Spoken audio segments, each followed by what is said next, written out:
What's up, spectators? Welcome back to another episode of Phoenix Wright Ace Attorney Dual Destinies. Where were we? I don't really remember. Something, maybe we're talking with Scuttlebutt? Buttlescut? I think that's what we were doing. There's just one thing I'd like to ask. Did you take a picture of the victim's body? And if not, why not? That is... No, I didn't take one. Well, that's strange. Why wouldn't you take a picture if you're always eyeing a scoop? Eyeing a poop. Scooping a poop. Cocks! Did you or didn't you really see the victim's body? Booty. More cocks. She can't get her mind off of the things. It's not like I actually saw it, but... What the devil? Did you hear that, Your Honor? The witness didn't actually see the booty. That completely overturns the prosecution's claim that the witness was led to it. Justice Dono, you dare bear steel at me again?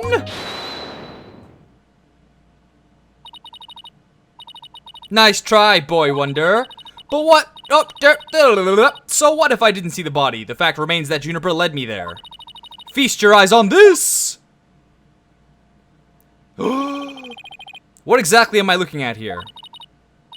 It's a crucial moment forever frozen in time by my third eye. A photo clearly showing Juniper Woods.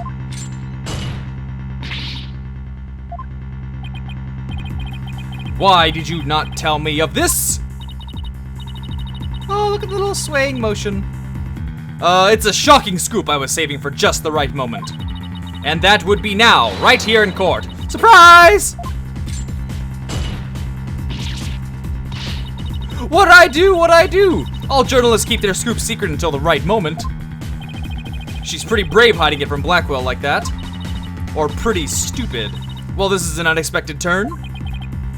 Athena? About this picture. See how it only shows the back of the subject? Ah, so then...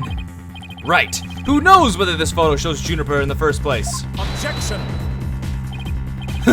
A completely irrelevant point. What is relevant here is... There was someone who did try to lead the witness to the body. Take a gander at this, the route by which the accused escaped. The witness pursued the accused this way after she fled the dressing room.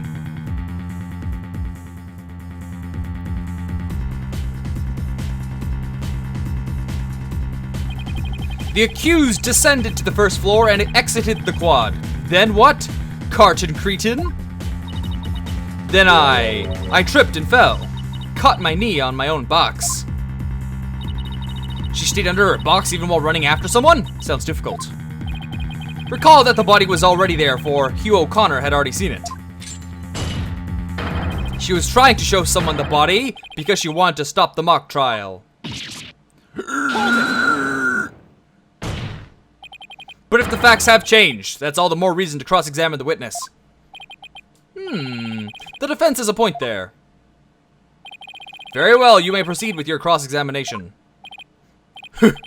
It seems Justice Dono has saved your pretty little butt, Missy? For now, at least. Whew! Guess I pulled that off somehow. Thanks. You're a lifesaver. Incidentally, my compliments to the witness for her very fine box. That's what she said. It's primo cardboard, lovingly selected from among many. Penis! Tell another lie or hide another fact from me, and I shall put it to the torch. Oh, okay, the box, right. Penis! Penis! Please, anything but that. No. I think it would be more eco-friendly to recycle it, but that's just me. All right, Miss Sykes, you may cross-examine the witness.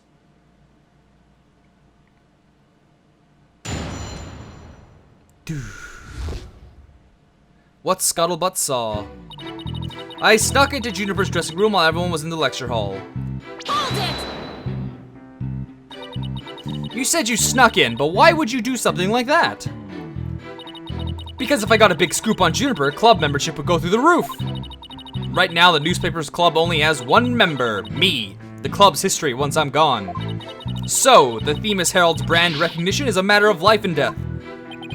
Her means may be questionable, but her motive is surprisingly sound. Extra, extra! Students seeking the thrills and chills of expose journalism, report to the club room. This has been a paid advertisement. Anyway, where was I? Never took Miriam for such a go-getter. What are you talking about? She's been a go-getter the whole time. She's always after the scoop. You stupid. Juniper had changed into her stage costume. I asked her, what are you doing? Hold it! Why was she changed into that costume? The mock trial was about to begin. How should I know? But if you don't believe me, take a look at this photo. This is new.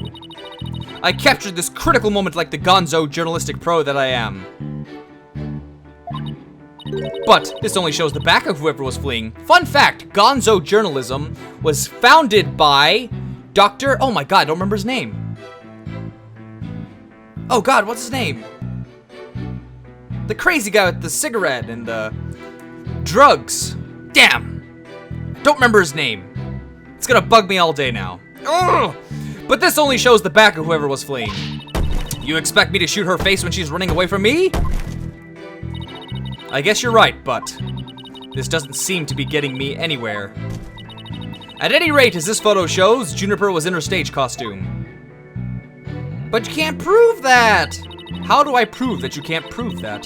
When suddenly she fled into the hallway as if she wanted me to follow her. Hold it! Very suspicious.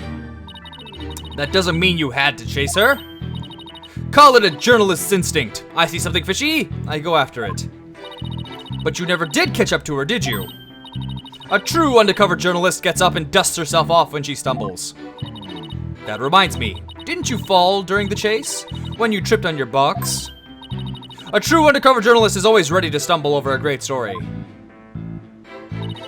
Sure are a lot of holes in your story. Or is that just the scuttlebutt brand of journalism? Penis! Penis! A true undercover journalist always prevails against her adversaries.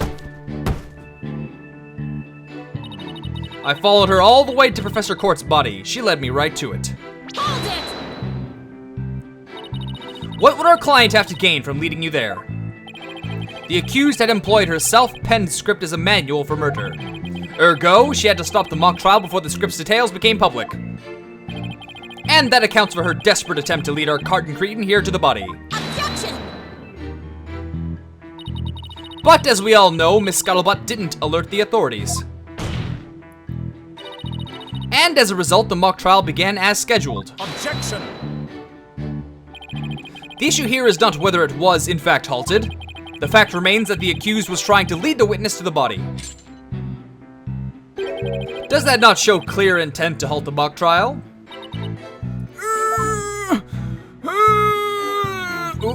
I'm positive it was Juniper because she was wearing that costume that she had made. Hold it! You say it was our client because the figure you witnessed was wearing her costume. Isn't that a bit simplistic? It's only as simple and clear-cut as a good piece of journalism should be. Sure, it's simple, but I'd hardly call it clear-cut. That's why I chased her. She keeps saying that it was Junie, but she didn't even actually see the body.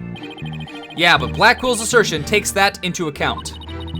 So, even if I press her on never seeing the body, I won't be able to overturn this testimony. Well, whoever it was fleeing. Miriam never did see their face. So, I'm wondering why she thought it was Juniper. Try thinking along that line and see what you come up with. Because of the cloak. So what are you trying to tell me about the cloak? Apollo? What is it about the cloak? Point inside of costume with fluorescent paint, leave time to dry. Draw constellations on outside and make small holes. In the dark, the blah blah blah, fall, la la la la. These are the constellations! Is it the constellations? Hold on. Bip, bop, ba. There are no constellations on this hoodie. Well, well, well, well, so it couldn't be her. Objection! Miss Scuttlebutt's sole basis for identifying our client as the figure in this photo is the fact that it shows someone in Miss Woods' stage costume. Well, it is Juniper's costume, so that must be Juniper in it. It's clear cut. No, that's where you're completely mistaken. This is a design drawing of our client's stage costume. Oh my, what a wonderful creation. The constellations are extraordinary. I'm glad you noticed, because those stars are precisely what's important here. In the drawing, there are constellations all over the outside of the costume. But there's not a single star on the costume in the photo. Oh, then that means... Your Honor, there were no other blue costumes at the scene. Which leads me to believe that the figure in the photo was wearing our client's costume inside out. Oh, but why would Miss Woods make a mistake like that? Well, it's not really a matter of why, but rather who made the mistake of putting it on inside out. Wait, you're not suggesting? That's right. I'm glad you're catching on. The costumes designer wouldn't put her own costume on inside out.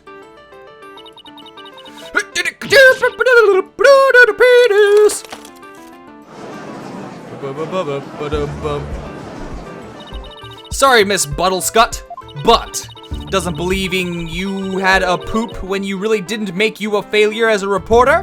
Repooper? A failure as a reporter?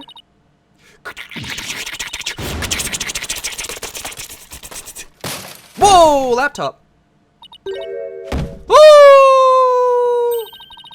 Why, hello, Miss Scuttlebutt. So nice to beat the woman beneath the box.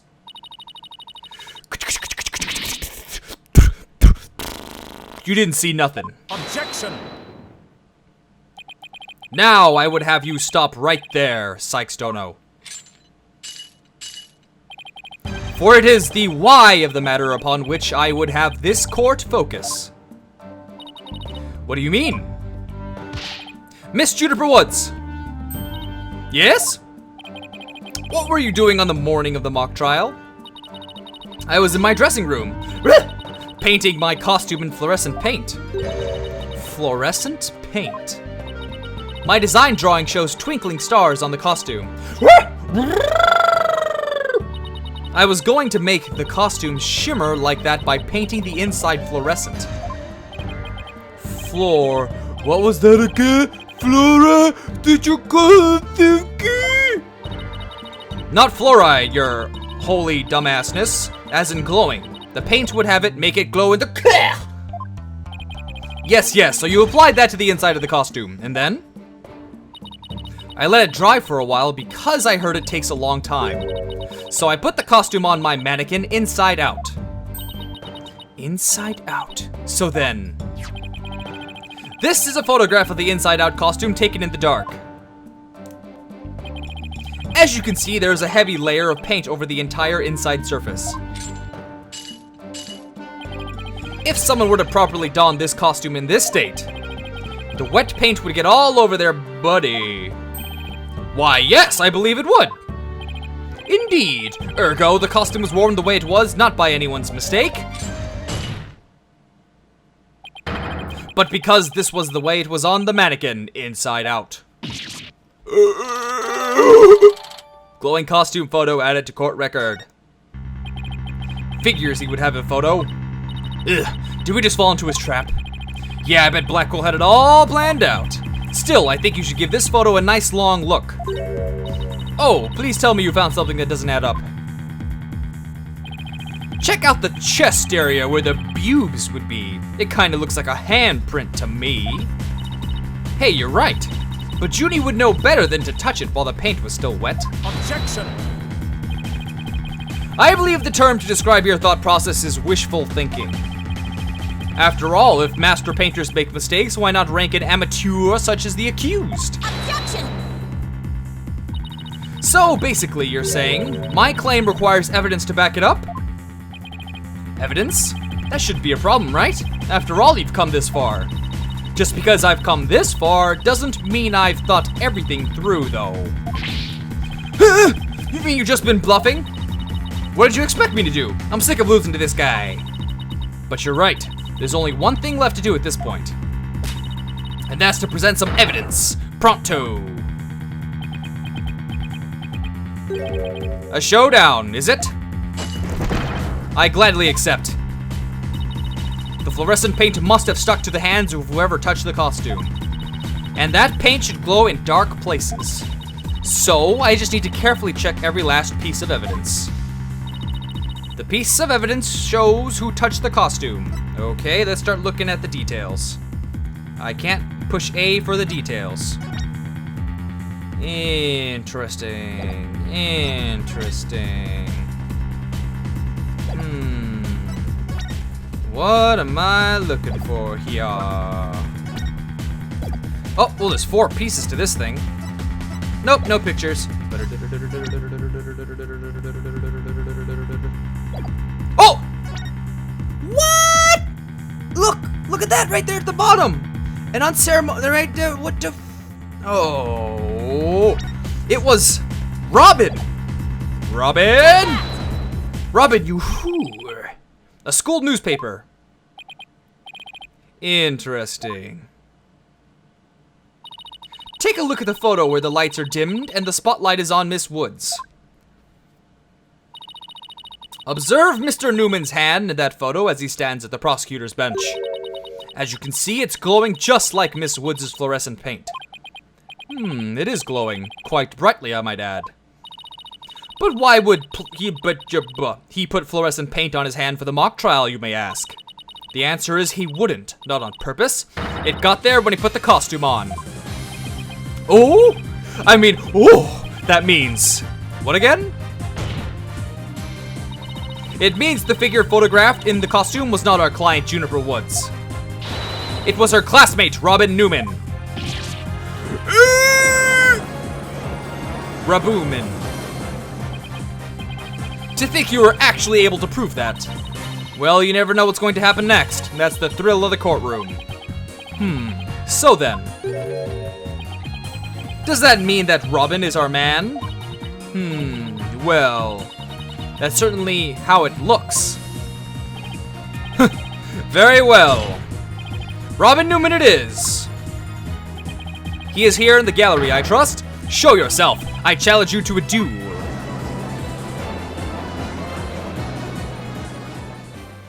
Oh boy, I bet we're having a recess. Oh, never mind. Will the witness please state his name and occupation? I'm Robin Newman! I want to become a great artist! I practice day and night, yeah! No, that's not it. Art's gonna be sincere, man. So, for occupation, should we put down budding artist? No, don't smash it! No! Thebes Legal Academy! Senior Prosecutor Course! This brace is proof of my masculinity. I've been training to be a prosecutor for 18 years. I assume you'll be cleaning up the pottery you smashed before you leave today? Oh no! Oh! It seems the witness has finally settled down. I guess nothing faces the judge after all these years. You may proceed with your testimony, Mr. Newman. Unfortunately, we're out of time, so stay tuned tomorrow for the next episode, and thanks for watching. Bye! Oh, yep, they saw me. Let's go.